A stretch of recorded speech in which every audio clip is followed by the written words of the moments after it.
Baik, sekarang kita mengolah data hasil output tadi ya, gitu. Pertama harus disadari, nanti kita akan mengeceknya dalam 4 kali. Jadi, karena karena bentuk data kita tidak simetris sama sekali, kita yang ngecek ketika EX positif itu torsi apa tidak, EX positif negatif dia torsi apa tidak, negatif EX dia torsi apa tidak, negatif EX plus EX dia torsi apa tidak. Jadi kita melakukannya ini 4 kali nanti.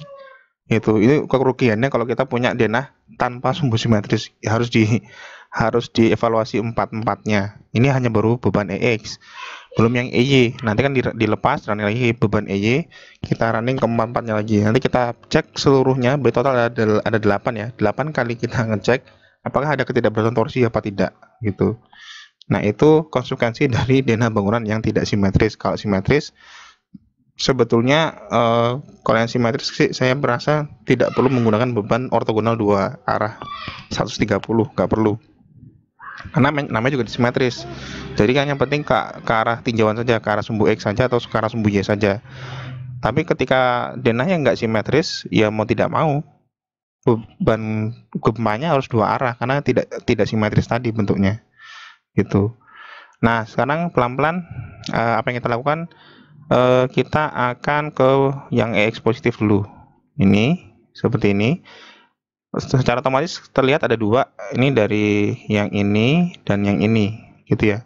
Bisa kita simpulkan ini nanti yang A, yang di apa? Displacement A, ini displacement titik B, gitu ya.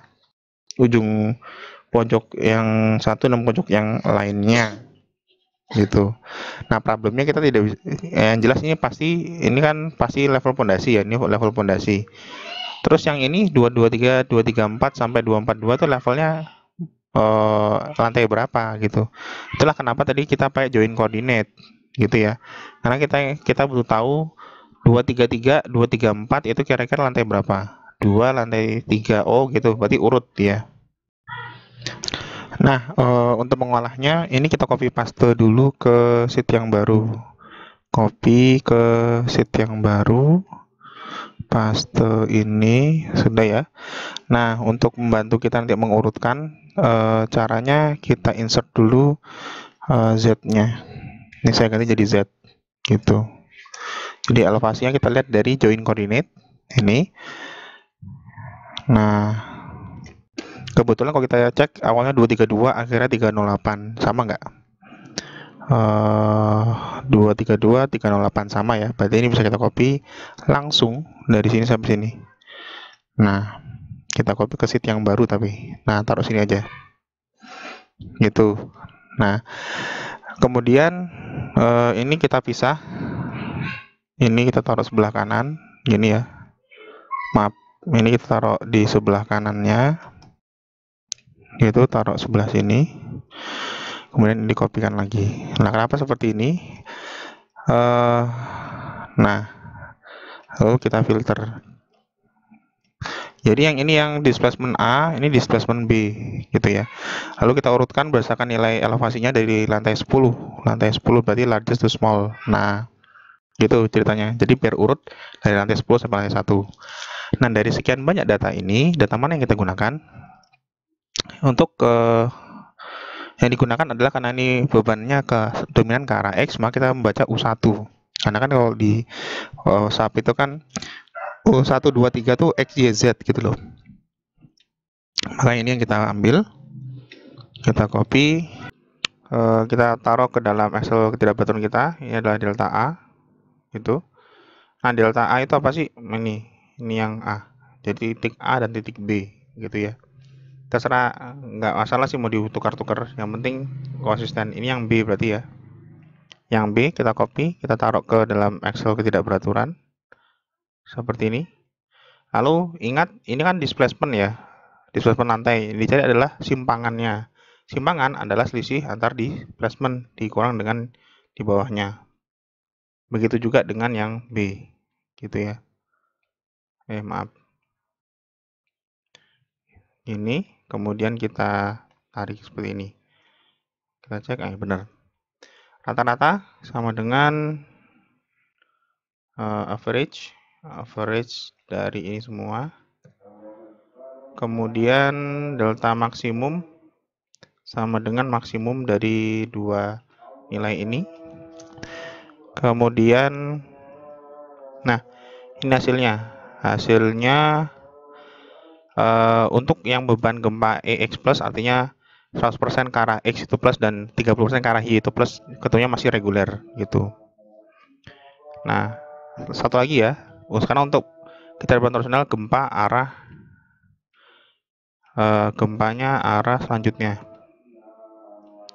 Kita ganti ke gempa arah EX plus min, ini ya. Gitu. Caranya sama. Kita copy ke sheet baru. Gitu. Taruh dulu di sini. Gitu. Baru setelah itu kita masukkan koordinatnya. Koordinatnya kita masukkan, taruh di sini. Gitu. Ini adalah Z. Kemudian kita pecah 2. Kenapa? Karena nanti kita mau mengurutkan gitu loh. Itu makanya harus dipecah 2 kiri kanan. Sehingga bisa kita kasih filter seperti ini, urutkan dari lantai 10 ke lantai bawah gitu. Sama ini EX plus saya copy, taruh sini. Nah, gitu ya. Untuk beban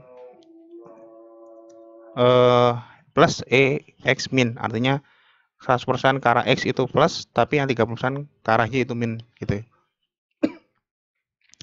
Kita lakukan lagi, copy saja ini U1. Ini sebagai A. Kemudian ini sebagai B. Kemudian sama, kita copy paste aja. Kita copy paste dari sini. Nah, seperti itu. Jadi dia kan udah otomatis ya, sudah ngurang-ngurangin seperti itu. Ketemunya masih reguler, masih aman. Nah, gitu. Selanjutnya saya skip. Caranya begitu terus sampai 4 kali. Ini dia hasilnya. Nah, ini dia akhirnya jadi juga ya. Jadi 1 detik, tapi aslinya saya bikinnya lama. Nggak begitu lama sih. Karena ngulang-ngulangi hal yang sama selama 4 kali. Nah, di sini terlihat ya, 4-4-nya nggak ada yang sama loh hasilnya tuh. Tuh. Jadi ketika beban gempa arah X dengan konfigurasi positif semua itu paling parah gitu ya. Kelihatan ini paling besar. Oh enggak ding, yang ketika ini ya. Ini. Jadi ketika beban gempanya itu yang positif arah X dan negatif arah Y, justru hasilnya lebih besar nilainya nih. Tuh. Nah, sebaliknya ketika bebannya itu negatif semua, dia malah kecil.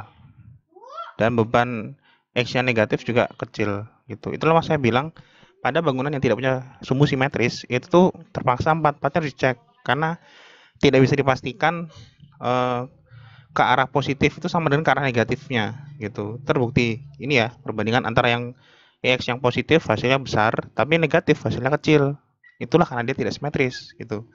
Sebaliknya di sini ketika dia positif negatif dia hasilnya besar, tapi sebaliknya ketika negatif positif hasilnya kecil gitu.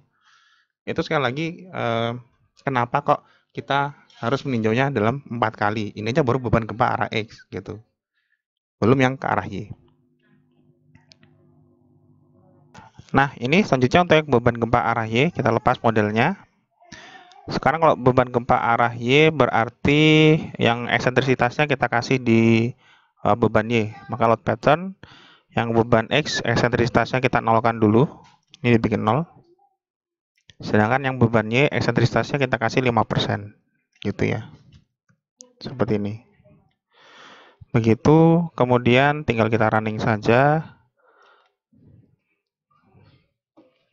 Nah, pada beban gempa arah Y berarti kan bebannya ke arah atas, tinjauannya berarti portal yang ke arah X, gitu ya. Portal ke arah X berarti yang kita ambil itu yang grid 4 ini dan sini, gitu. Kita cuttingnya 40 meter sudah, lalu kita ambil sini dan sini, itu ya. Itu untuk mewakili portal ke arah X. kemudian kita control table, join output, displacement, kemudian connectivity datanya kita pakai join coordinate, cloud case-nya itu hanya beban Y aja, yang X nggak usah.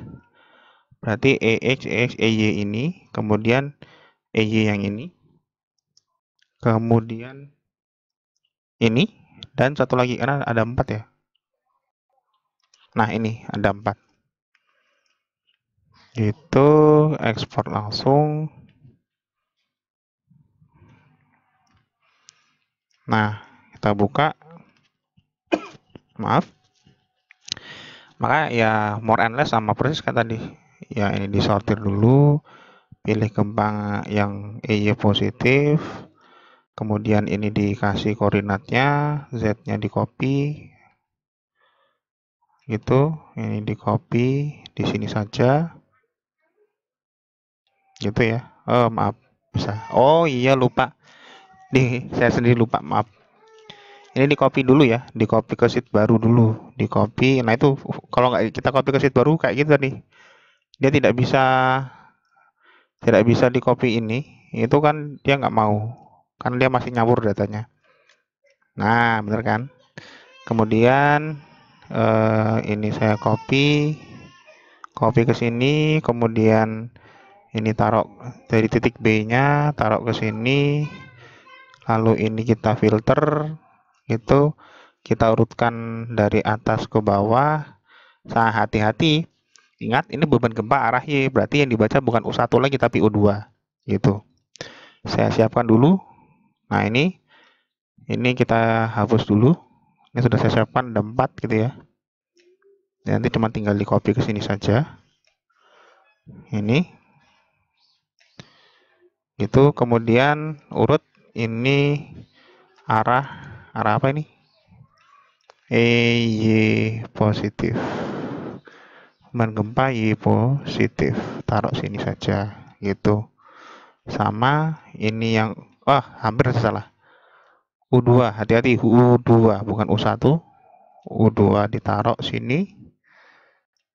Kemudian sini juga U2. Taruh di sini. Kemudian otomatis kena satu ini irregular, 1A, 1,23 gitu. Itu ya, tentu beban gempa ke arah Y. Ya wajar ya, karena kan emang bentangnya panjang. Jadi bentang portal X ini kan cantilevernya lebih panjang daripada bentang yang arah Y gitu. Sehingga wajar ketika yang di sini terjadinya torsinya lebih banyak. Lanjut kita ke berikutnya yang EY negatif seperti itu. Kita bikin new sheet dulu. Kita copy itu. Ini. Kemudian join koordinatnya kita copy ke sini. Ini sebagai sumbu Z ini.